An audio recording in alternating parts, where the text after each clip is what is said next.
Oya ntabwo nzatinda. Mabuja ateka neza we Yesu wengeye guhita mbyibuha n'amabuja ndanganya na mabuja.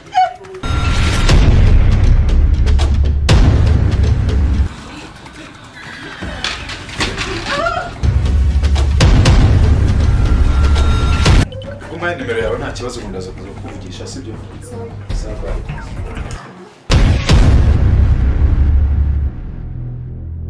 Ndababwiza ukuri yuko uno mushiki wacu no mama Teta nta kindi yazize bamwereye mu cyayi.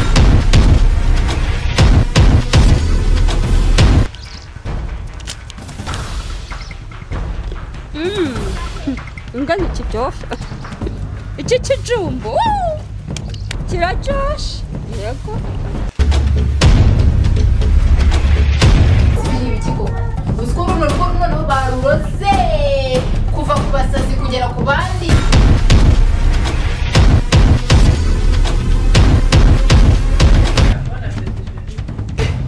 Izina rya Yesu.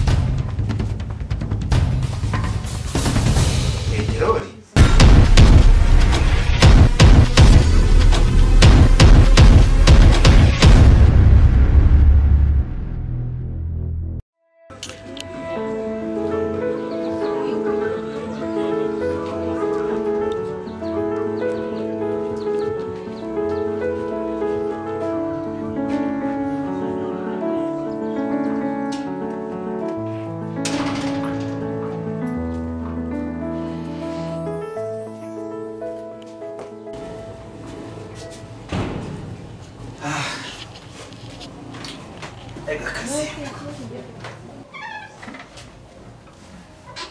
Papa Teta mwiriwe.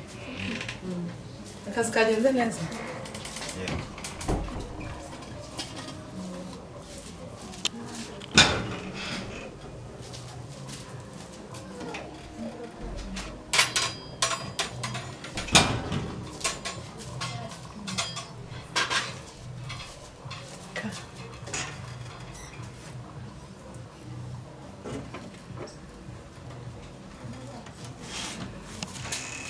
Ngaya no mazi ko muryoherwa. Agenda mu kazi kawe. Muryoherwa ariko nzamushoboza iki koko? Buri gihe aransuzugura. Nzamushoboza iki? Ibya mbere yanze kubirya. N'ubu ntashaka no kundeba. Ariko tu ugenge.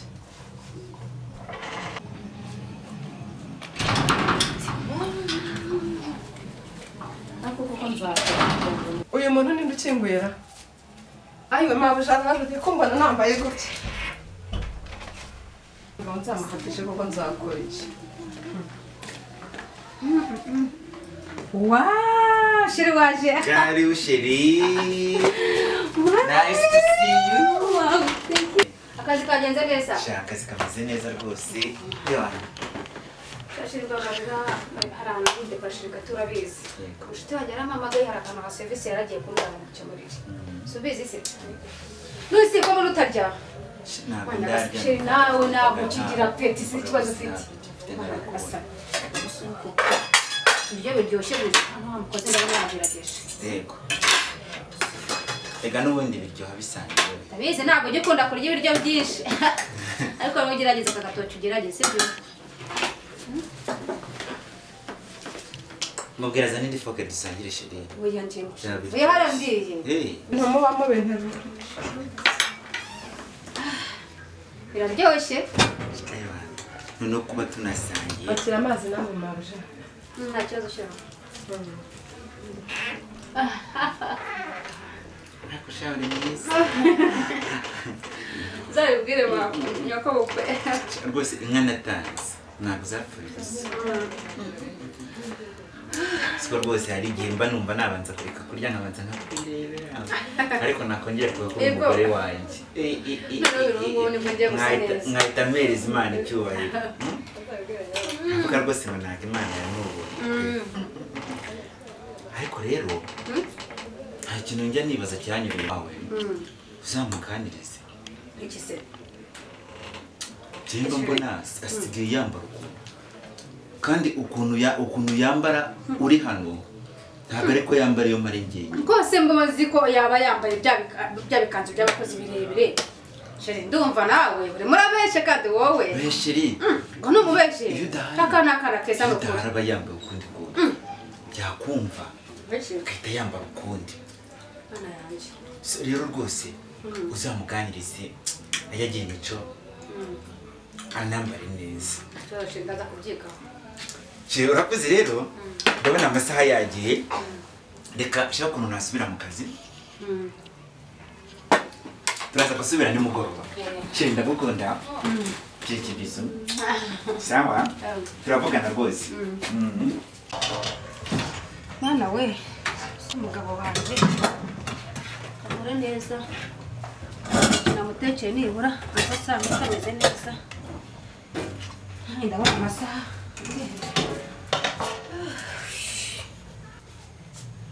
Dai. Mesite. Yo sheri nagutunganyije agatoki.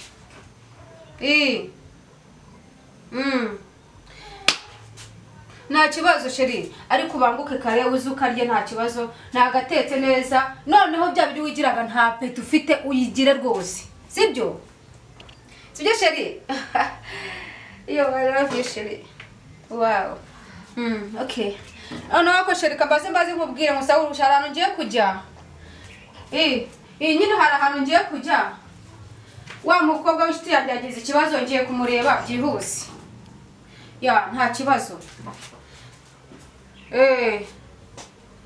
ngiye gutegura umugabo wanjye nizere noneho ko ari buryoherwe pe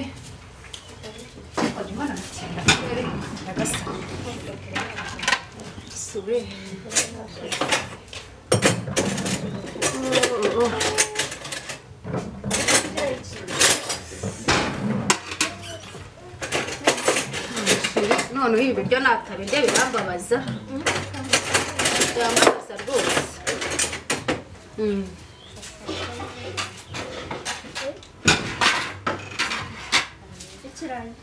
Beti unana mubwire umugabo wanjye agiye kuza ubwo naza ngo urabura byumva biryo birategwa none ntugire stress sibyo hari ahantu ngiye ndaza nibura nk'amasaha 3 sibyo sawa kandi wiruge neza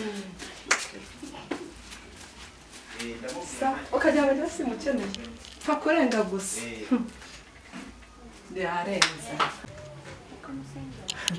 yarenze reka nzi uzajya ubona nambaye gutya ugira ngo niko mpagurutse ukuntu ujya wiyitaho se simba mbere gituma bagukunda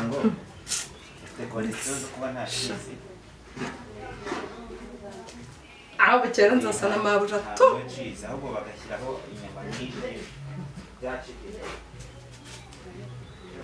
nanjye bosa uyu munsi natavamo ndamenya ko nari Beti mu cyaro ubu iwacu bazi ngo nitwa Beyata nageze i Kigali nitwa Beti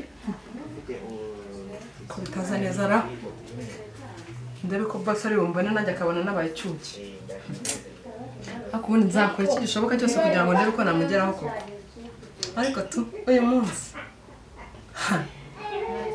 kanze genda Beti uri cyuki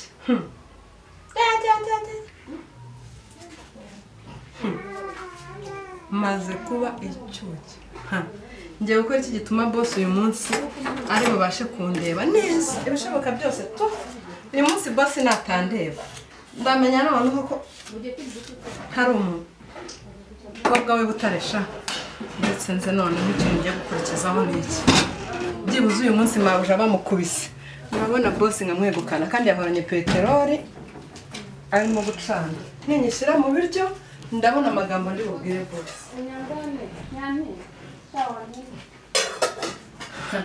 dore ko wigenje noneho mu mateta uyu munsi nibatagucanga mingi ndamenya ko atari njyewe reka nze nkwereke neza noneho ukuntu ari buza agasanga ndi bumuseduze neza nashaka uyu munsi asange nambaye ubusa ngiye gukora ibishoboka byose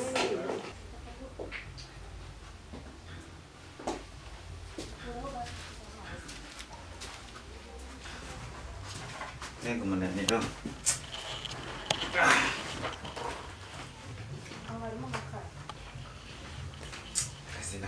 na kenshi ariko kambanze nanarye gukomeza akazi. Kambanze nanarye ndumva n'inzara yanyota. Ese kumbura nta n'amazi bategura. Betty Karame papa teta. Inzonera amazi yo kunywa. Mwiriwe. Mwiriwe.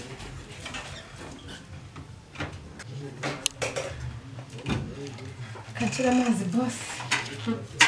Ya mugara kumusitsa mutwara umugabo. Ndamutwara tu. Katse gato. Cyesa nta mwana w'utarisha.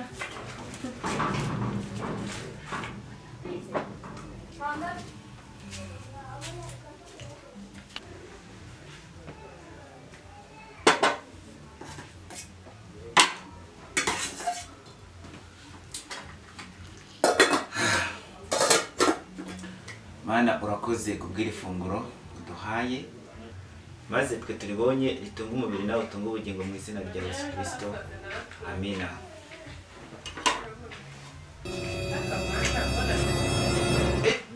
Izina rya Yesu. Peteroli. Ubuse iyi peteroli yavuye ko madamu yambwiye ko yaneguriye akanegurira neza. Peteroli yavuye ni surprise se kugira ngo ambwiye ngo yantunguye. Aya ibi ntabwo byumvikana. Betty Karame papa teta. ibi biryo ninde wabitetse? Ni mama teta. Hamase ni nawe wateguye? Ni wowe wabikoze ni watetse ni wasize ateguye ameza. Iyi peteroli sikava Ntabwo mbese mperwa kumubona na peteroli mu gitondo ari gucana. gusa birumvikana ra. Urumva hano hantu na peteroli irimo?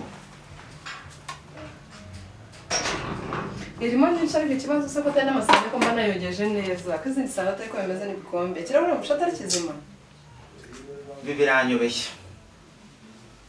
Cyane ibiryo Ariko byawe. ubundi buriya reka nkubaze ikibazo papa teta. Ubona buriya mama teta wowe yari umugore ufite gahunda yo kubaka. Karara hariya. Oya, ubu ubona agaca bahindiramo. Buri munsi abona na fezi idashira. Sinajya kubona nkabona amatije kumukura hano. Avuga ngo hari umuntu ajya gusura. Ahubwo naguze ikibazo ufite. Wabonye iki? Nabonye moto hari yaziza kumutwara. Arangije aragenda yagiye yambaye ukuntu utamenye. Yisize ntabwo wamenya niba rinete bimeze gutya nk'iby'abajura bitagaragara. Arimo kugenda azunguza ya mabuno reka sinakubwira. Wajyana imbwa muri gasemukana njye utaba hano usaba hari. Aho aragenda ntiwamenya iki. Okay, sawa. Genda mu kazi kawe. Jana. Ujyana? Basi se mbakorera ka special ko majya gihari. Oya, nta kibazo. Nese boss masura mu kazi mutariye. Nta kibazo. Akamaro nzakora iki gishoboka kugira ngo ndeke kumufasha do nabyo biramutse. Ariko umunsi arakubwa tu. Papa teta unurabe. Nibi.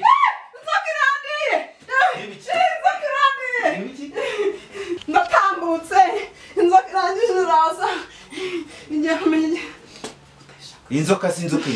umenya igihe munsi y'igitanda Inzoka. yego umenya igihe munsi y'igitanda Oya. No. Inzoka iri hehe? umenya hano munsi y'igitanda Ariko iyo nzoka yabiri hehe? oya inshiyeho njye guteka leta nca ku birenge Kandi umva mubwire. ubwo wabanyishe No. Inzoka se no kunkoraho bihuriye. No. ubwo wabanyishe papa teta no kuri munsi No. ngera munsi y'igitanda cyanjye Aha nta nzoka ihari. Inzoka papa teta wowe ntabwo ubizi Oya. iciye hano ntabwo ubizi wowe Inzoka. reba hano munsi Ko y'igitanda ntakibona. banza urebe iciye hano Inzoka yanjye. Yabiye muri iyi nzu. oya urebe What? Mama teta karibu waje. Ni ibiki mbona hano ndarota ndakora iki? Ni ibiki? Inzoka muri iyi nzu. papa teta ngo urangije We, bimeze biti mu mubanze mubwire ngo ni ibiki bijya mbere ubwo burangije papa teta papa teta mbwira oya ubwo burangije inzoka munsi y'igitanda cyanjye papa teta munsi y'igitanda cyanjye inzoka papa teta ibi ni ibiki muri none ni ibiki muri none papa teta uzi ko ujya mu cyumba ubuse ntabwo urimo ubibona ngo ariko papa teta oya mama teta ni inzoka nzanye hano gutya nje kwandurira arangiye Beti yampamagaye ngo inzoka mu cyumba rero ndi kuyireba ariko sinyibone usanze ari byo turimo yajyana munsi y'igitanda papa teta abakozi rutaze birancanze sheri nuko bimeze sheri akoze uko nibyo wizere arampamagaye arambwira ngo inzoka mu cyumba mukobwa ibyo wambwiye nibyo nanjye mpaguruka nje kureba inzoka mwana we ntabwo nashoboye kuyibona sheri nuko utazi ikintu gitangaje ugira ngo na cya gitoki nakiriye ngaho ibaze kwera uzi ko nasanze ari peteroli yonyine yuzuye igisoro ahubwo njyewe nakomeje nibaza ese surprise wankoreye ni iyi nta kundi reka nose tubigenze gute reka tumuhore ubwa mbere n'ubwa nyuma sibyo rata sheri nakundi ndakubabara nakundi reka sheri reka njye mu kazi reka nsubire mu kazi